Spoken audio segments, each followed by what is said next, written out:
Hi, my name is Julie Pierson-Fields, and I'm the president and founder of Absolute Holdings Group, a full-service marketing and advertising agency. Today, we're going to talk about trade show and conference attendance tips. So you've decided to attend a conference, and you're not really sure what you need to do or prepare to make sure you get the most out of it. Don't worry, I've got a free handout that you can download. And today we're going to go over some basics. So first and foremost, register early, save your money. If you're like me and most business owners, we have to operate on a budget. So by registering early, not only will you save money, usually most conferences will give you additional add-ons. They may give you some after-hours networking or some earlier events to help meet some of the speakers and presenters. So take advantage of this as much as possible. Now, we totally understand that it's not always possible to register early.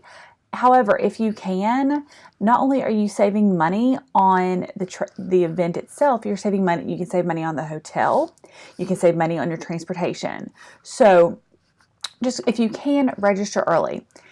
Next, you will want to budget wisely. Now, when you go to conferences, a lot of times you will see a lot of deals, discounts, special offers, and it is so easy to get caught up in the excitement that you want to buy one of everything.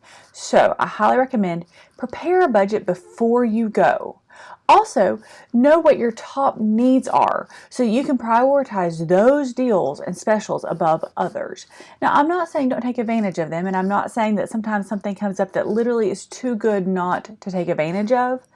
I'm just saying plan ahead, know your budget so that you don't come back and have trade show regret.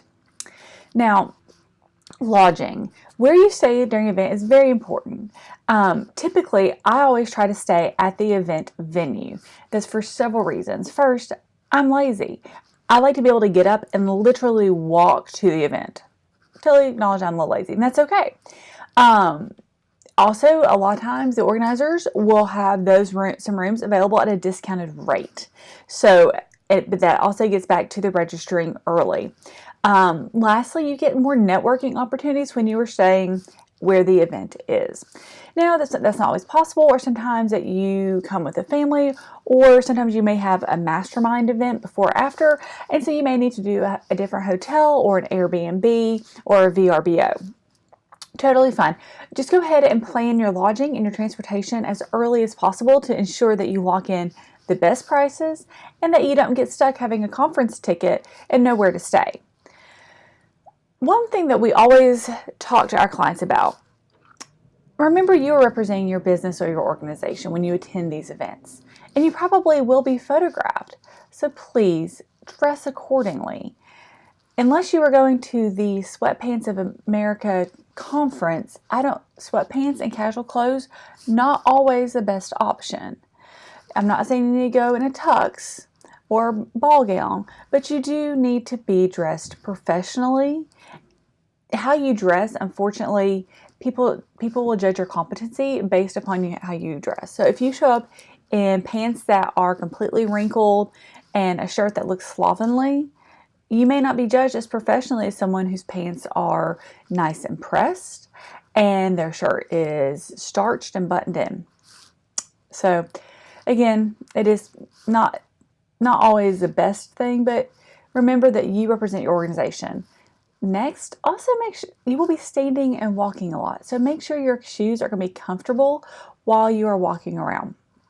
I personally love stilettos. I have a thing for high heels, and I always make sure that I have flats that I can slip into that match my outfit if I need them.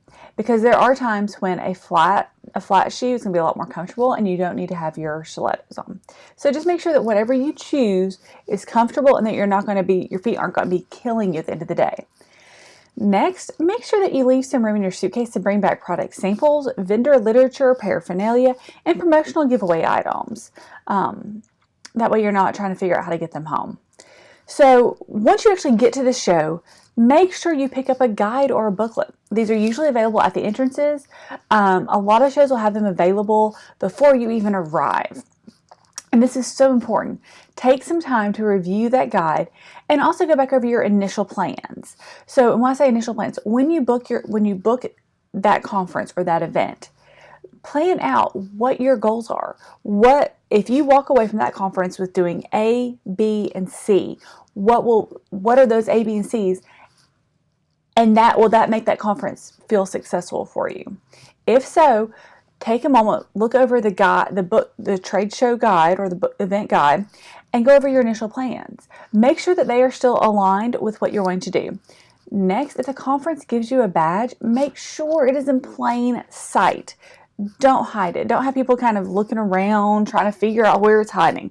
Now, during the show, you're going to be inundated with business cards and information. So have a plan on where you're going to store those business cards and where you're going to jot down information you receive.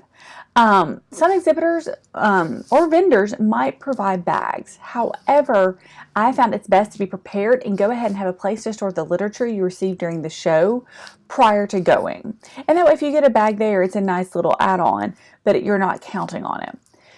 Now, when you're at the show, when you're walking around, again, that's when you're going to get a lot of the information for the specials, discounts, sales, deals, whatnot. What I always recommend doing is take the time to review that against your budgets and priorities. Make sure to keep track of what you order, so you stay within your budget. And again, it never hurts. Sometimes a lot of vendors will pressure you to say, well, you have to decide by today. Well, talk to them if the conference is still going on. Just kind of say, hey, is it okay if I make my decision tomorrow?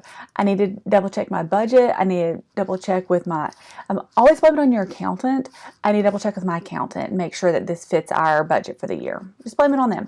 Nobody's going to argue with that. Everybody understands budgets. And if they argue with you that you should go ahead and do it, I think that's going to tell you that you maybe don't want to do business with that organization if they're doing the hard push. Also, if you order any custom merchandise at the show, or if you plan on it, it's easiest just to have your organizational artwork and brand information on a flash drive or in an easily accessible like Dropbox, Google Drive. However, sometimes the Wi-Fi may not be so great. So it's sometimes best just to have it on a flash drive so that you can walk through with that selected vendor while you are there and make sure everything's tracking.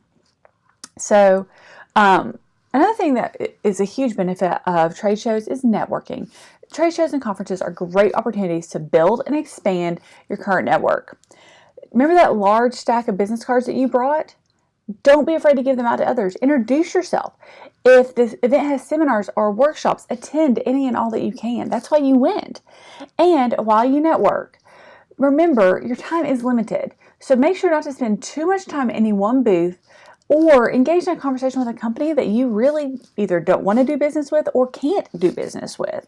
So prioritize your time and make sure you are making the most strategic connections possible. Now, a lot of people get back from a trade show and they are on trade show or convention overload. They have all the information, they have all the ideas, they have everything that they want to do right then, and that's great, but you really need to take time to do an after-action review. Doing this will ensure that you are maximizing your budget, that you are looking at your pros and cons of how much it costs you money and time to go, and then making sure that that event was a worthwhile event. So, if you have any questions or if you need to get ready to go to a trade show, give us a call. We'd love to hear from you. And don't forget to download your free checklist of tips. Thanks. Have a good day.